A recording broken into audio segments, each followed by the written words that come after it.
सुबह का टाइम था, हमने फटाफट से दही चूड़ा और गुड़ का ब्रेकफास्ट किया। और यम लाइक ये सुबह मॉर्निंग में अगर करो ना, बहुत ही फिलिंग और हेल्दी रहता है। तो नॉर्मली जब आपका ब्रेकफास्ट रेडी ना हो या आपको कहीं जल्दी जाना हो, तो नॉर्मली हम यही ब्रेकफास्ट प्रेफर करते हैं। और ये सारा दिन फिलिंग भी रहता है एंड बहुत पेट को भी बहुत ज़्यादा ठंडा रखता है। तो ये मैं और मम्मी फटाफट से ये खा लिए थे। और उसके बाद फिर हमें बंगला साहिब गुरुद्वारा की ओर जाना था।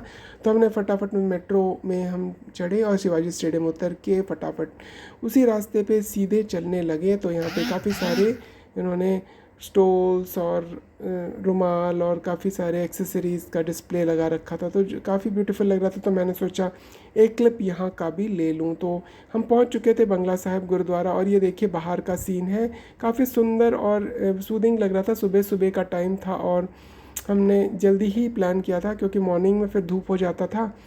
तो इसीलिए मम्मी और मैं दोनों निकल चुके थे। और देखिए मम्मी गुरुद्वारा में सिर पे रखना पड़ता है, तो मैंने भी रुमाल रख लिया था सिर पे, और ये मम्मी ने दुपट्टा रख लिया था सर पे। और फिर हम निकल पड़े, क्योंकि धूप भी काफ़ी ज़्यादा था और लेकिन मैनेजेबल था। फिर धीरे धीरे लाइक उसके बाद और धूप बढ़ती जा रही थी। तो ये हम प्रोसीड कर रहे थे Bangla Sahib Gurudwara. It's amazing, like बहुत सुंदर और वेल मैनेज्ड है। और फिर ये जूता वूता रखने के बाद फिर हमने हाथ धोया और फिर हम चल पड़े गुरुद्वारा के तरफ। और अंदर थोड़ी फ़ोटोग्राफी लेना अजीब लग रहा था, तो हमने वहाँ नहीं लिया।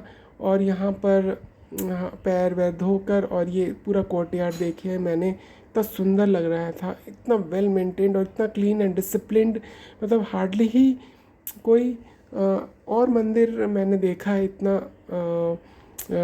वेल मैनेज्ड है। तो ये सब दर्शन वर्शन करने के बाद फिर हम निकल पड़े थे घर की ओर। घर में ये फिर वापस से हमने वही एयरपोर्ट एक्सप्रेस पकड़ा था। और वहाँ से चलने के बाद फिर हम अंदर का क्लिपिंग्स थोड़ा ले लिया था। और साथ साथ ना उसी दिन हम हनुमान मंदिर भी गए थे।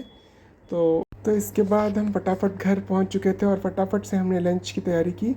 और यहाँ पर कुमड़ा की सब्जी जिसको पम्पकिन बोलते हैं, वो हमने बनाया फटाफट पचफोरन में डाल के शैलो फ्राई करके। और फटाफट से इसको मैंने ढक दिया था। उसके बाद दूसरी तरफ एक और सब्ज़ी की तैयारी चल रही थी,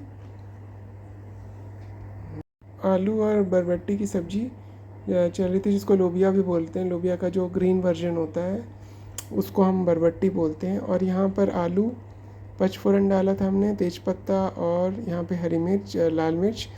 उसके बाद फिर हमने उसमें आलू डाला, आलू थोड़ा फ्राई किया। और उसके बाद फिर बरबट्टी एक तरफ मम्मी ने काट कर रखा हुआ था, तो उसको हम फटाफट से फ्राई करेंगे। तो अभी आप देखेंगे कितना सुंदर सा कलर आता है। तो इस तरह की लाइट कुकिंग हमें बहुत पसंद है और इसी तरह का खाना हमें पसंद आता है, बहुत लाइट सा। और ये एक है ग्रीन ग्रीन, मुझे तो मन कर रहा था कि बस यही वाला कलर अगर रह जाए, क्योंकि पकने के बाद ना फिर वो कलर मेंटेन नहीं रहता। तो मुझे तो एक्चुअली यही कलर पसंद है जो इसमें जो दिख रहा है आपको। देखिए ये ऐसा लग रहा है, green red and yellow, wow amazing लग रहा है। तो आने के बाद सारा हम थक से गए थे, क्योंकि काफ़ी धूप थी बाहर। और आके फटाफट हमने एक एनर्जी ड्रिंक पिया जो घर पर ही हम बनाते हैं। नॉर्मली बाहर के कोल्ड ड्रिंक्स हम पीते ही नहीं हैं एक्चुअली। तो वहाँ पे भी हमने कुछ नहीं खाया था, एक्चुअली बाहर का खाना ही अवॉइड करते। तो इसमें हल्दी मिर्ची और धनिया हमने फटाफट से डाल दिया था और इसको शैलो फ्राई किया। और उसके बाद नमक डाला, थोड़ी सी चीनी डाली और उसके बाद हमने उसको ढक दिया ताकि वो आराम से सिज जाए। तो कहीं ना कहीं हमें प्लान करते रहना चाहिए किसी स्पिरिचुअल जगह में जाने के लिए। वहाँ देखना चाहिए हमें कि कैसा क्या प्रैक्टिसेस है।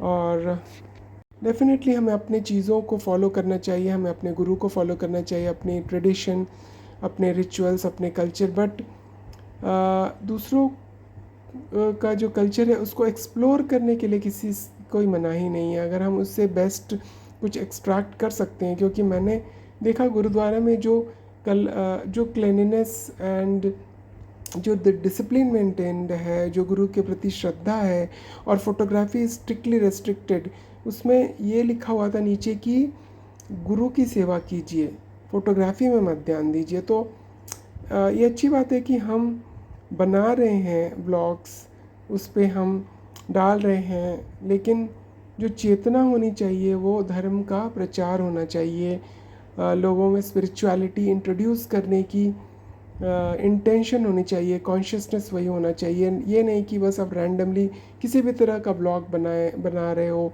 और उसमें से रॉन्ग या सही इन्फॉर्मेशन लोगों को जा रहा है या नहीं जा रहा है, ये बात का हमें बिल्कुल ध्यान रखना चाहिए। तो और यहाँ पे हमने इवनिंग में पास्ता भी बनाया था। एक्चुअली नेक्स्ट डे मुझे